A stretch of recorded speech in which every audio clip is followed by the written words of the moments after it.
Over the last couple of weeks, I've used some Easter eggs from Hitman 2 in my countdown of the top 100 Easter eggs in video games. And it got me thinking, Hitman 2's Easter eggs are so good that I think they deserve their own video. So join me today as we take a look at 30 Easter eggs, secrets or references in Hitman 2. Now I'm going to hold my hands up here. I'm pretty certain this isn't all of the Easter eggs in the game, so if you think I have missed one, the best place to let me know is on Instagram or Twitter. The links to both will be in the description and in my pinned comment. Oh, and one final thing, if you are a fan of Easter eggs and secrets in video games, then perhaps consider subscribing, as that's what this channel is all about.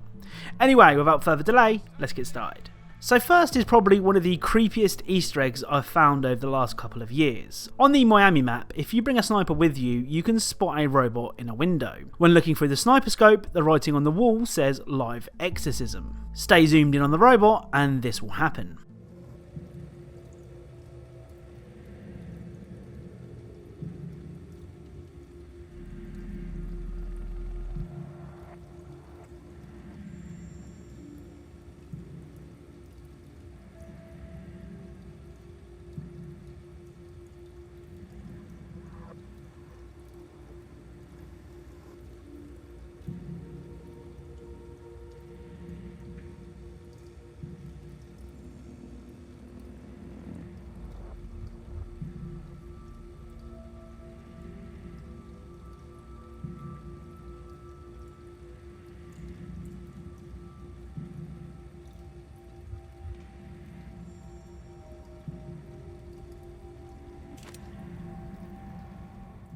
See, I told you it was creepy. This Easter egg sort of reminds me of the Weeping Angels from Doctor Who. I tried getting the robot to move the game, but I had no luck. Staying in Miami now to take a look at a couple of secret exits. The first exit involves you grabbing a fish and following the same path that I do. If done correctly, this will happen. That is Ted Mendez, one of the country's most influential military-grade moneymen. This must be connected to Kronstadt.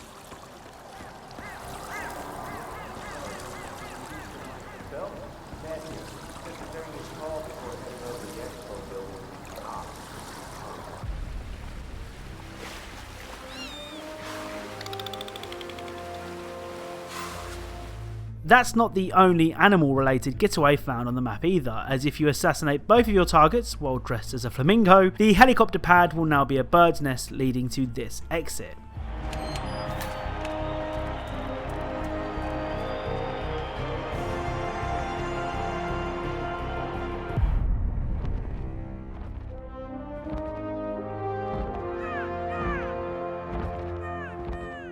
The next exit isn't animal related, but it doesn't make it any less wild.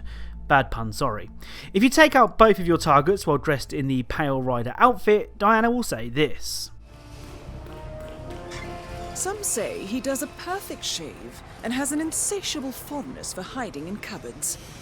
All we know is his name is 47. So this is an obvious reference to Top Gear and the infamous race driver The Stick. Some say that he once had a vicious knife fight with Anthea Turner, and that he is in no way implicated in the Cash for Honour scandal. All we know is he's called Lord Stig. That's not the only line of dialogue either, I also found these ones too. Some say he is passionate about infiltration, yet has no discernible emotions whatsoever. All we know is his name is 47. Some say he could make it as a top fashion model, and that he is the only person to have ever visited the Palais de Valeska dressed as a vampire. All we know is his name is 47. So those are the secret exits on Miami, but we are far from finished with the map. In the Kronstadt building, you can find a robot with a targeting system. If you drag the Flamingo mascot all the way to the robot and scan the mascot's picture into it, it will kill the mascot. If done correctly, you will have released the Pink Army. Target acquired. Flamingo.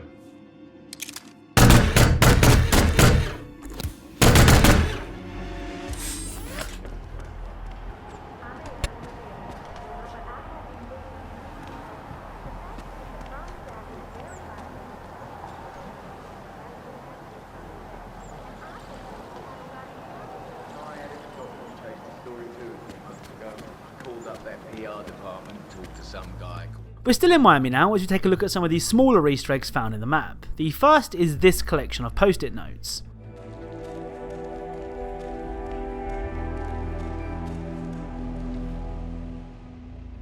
So they're shaped like a duck, and we'll find out later in the video the Hitman series is taking a strange liking to ducks. Also, one of the notes says, "Alan, please add details," which is a recurring joke in the Hitman series after an artist named Alan forgot to add details to a crate of lobster in Hitman Blood Money. Another callback to Hitman Blood Money can be heard if you meet up with Sierra Knox while dressed as the Flamingo. At the meeting, 47 will say this. So, Mr. I never did catch your name. Names are for friends. Very well. Which is of course a reference to this line from the beginning of Blood Money. Dighead, what the they call you? Names are for friends, so I don't need one. Up next we have to ask who lives in a pineapple under the sea. SpongeBob SquarePants, of course. In one of the fish tanks in the Kernstadt building, we can find a pineapple, a sponge, and a starfish, all of which are references to SpongeBob SquarePants. The final reference on the Miami level is this whiteboard, so the names A. Farron and Mike Chanel are references to outside Xbox hosts Andy Farrant and Mike Chanel. Mike even mentioned the Easter egg on his Twitter. So it's finally time to pack our bags and leave Miami now as we head to Santa Fortuna. This Colombia map has loads of secrets tucked away, so let's get cracking. First up, let's start small with this arcade cabinet. Freedom Fighters was a third-person action game also developed by IO Interactive. The game will always have a special place in my heart, as when I was 13, a local game shop was selling copies for 99p. I bought 7 and traded them into a different game store for £21, and when you're 13, £21 is a lot of money. Just a little up the road from the Freedom Fighters arcade cabinet is this room. So when you saw this room, what was the first thing that came to mind? I wonder how many of you thought of PUBG.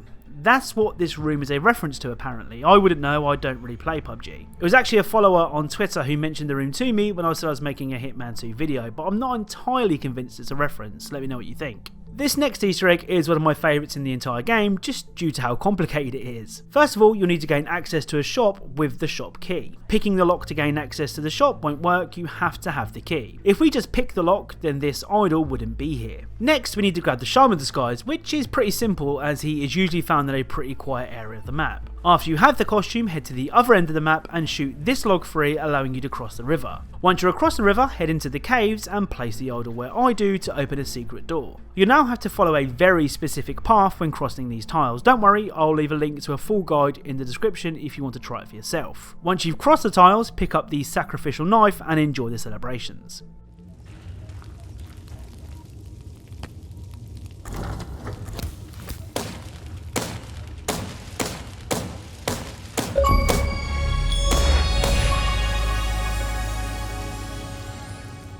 As for the knife itself, it doesn't have any special abilities or anything and can be used like a normal knife. The final Easter egg on Santa Fortuna is just as cool, if not cooler than the last Easter egg. First, you'll need to shoot 6 ducks hidden around the map.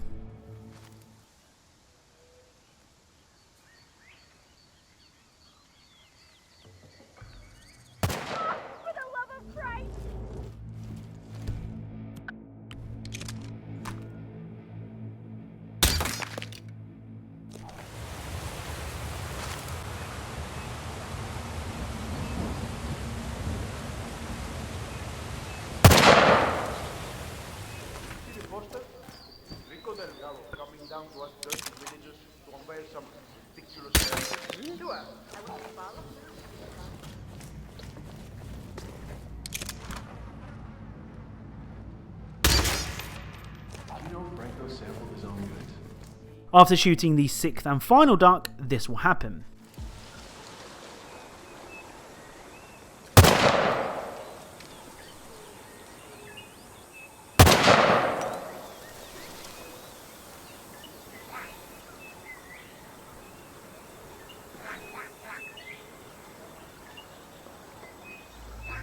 See, I told you that IO Interactive love ducks, and this isn't the last we'll see of giant ducks either. Before we cover more of the main game locations, I just wanted to share a couple of Easter eggs found in the Sniper Assassination game mode. First is the Han-to pawn map in Singapore. If you shoot all of the buoys in the water, this will happen.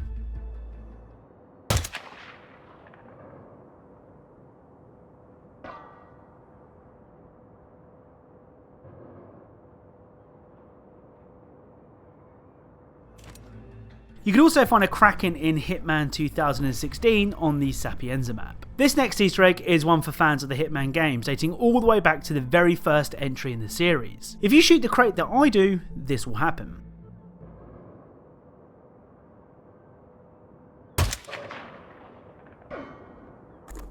That is Carlton Smith? What on earth?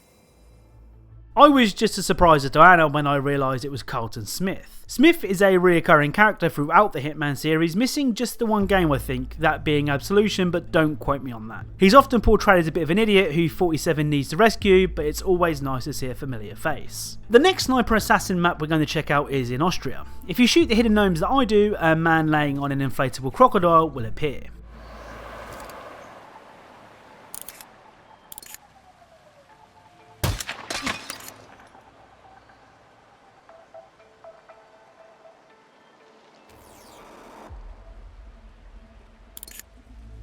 So this next Easter egg was a real pain in the arse to record. It starts off easy, you have to shoot 10 ducks hidden in the level, and some of them are very well hidden. Again, I'll leave a link to a full guide in the description. After you've committed duck genocide, you have to kill 10 pigeons. Again, some of these are pretty well hidden, but they are stationary, so it's not that difficult. The final part of the Easter egg requires you to kill 3 hawks that are flying in the distance, and this is the part that took me way longer than it should. It didn't help that this mission has a time limit, and I kept getting reminded I was running out of time, which stressed me out no end. In the end, when I did manage to shoot the hawks, I think it was more luck than anything. I just aimed in their general direction and fired multiple shots hoping they would hit.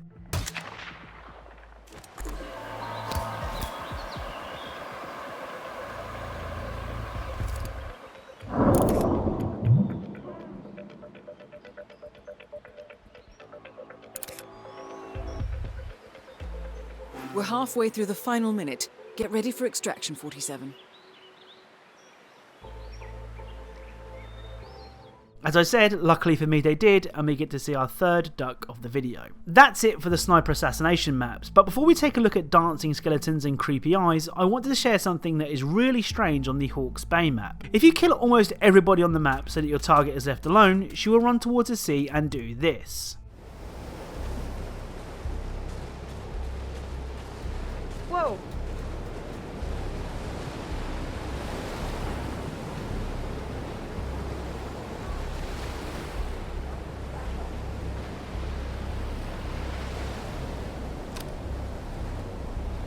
Target down.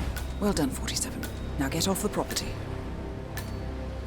Yep, she drowns herself. It's really strange. At first I thought it was a bug, but now I'm not sure. Let me know what you think. Oh, and whilst we're on Hawke's Bay, you can find a set of scales that actually weigh 47. What unit of measurement this is in is anyone's guess. You can find scales on the other maps too, by the way. They're in almost every semi-decent bathroom you find. Up next, we head to Whittleton Creek, one of my favourite maps in the game. There are quite a few pretty cool Easter eggs on this map, but let's start by looking at some of the pop culture references that can be found. The first of which is this.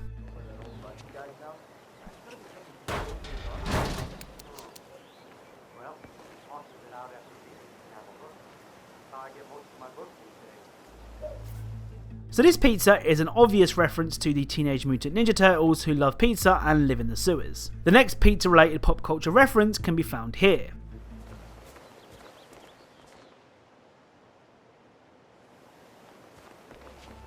This is a reference to this scene from the excellent TV show Breaking Bad.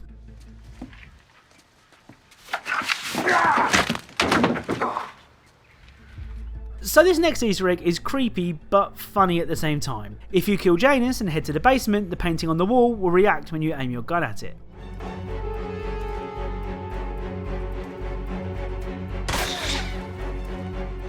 In the house next to Janus's, you can pull a book to find a secret tunnel. When you do so, you will complete the challenge Tunnel Ducks Rule. This is a reference to a line said at the beginning of Fallout 3.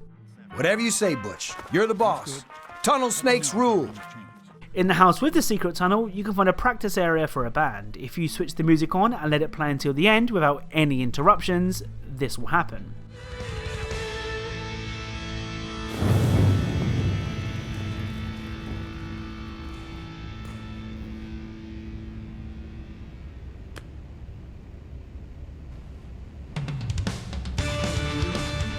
Pick up the staff and the music will begin to play again, though this time the skeletons in the room seem to be a little bit more involved with the music. This final Easter egg is a reference to the genre-defining masterpiece that is the Mr. Bean movie. On the island of Sgail map, you can find this painting.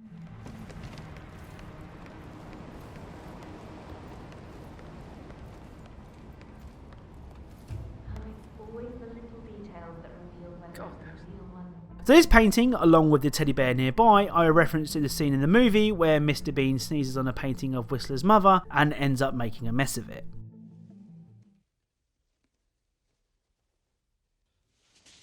Oh, Jesus! Oh, God! Oh, Jesus! God! Oh, Mary, Mother of Jesus! Jesus of Nazareth! So that's it. That's 30 Easter eggs, secrets, or references in Hitman 2. This game not only has great Easter eggs, but it really is a fantastic game. If you haven't tried it yet, I highly suggest you do. It's on sale quite often on Steam, and it's pretty cheap to pick up in store for consoles. If you enjoyed this video, then a like is really appreciated. Thank you all very much for watching, and I'll speak to you all soon.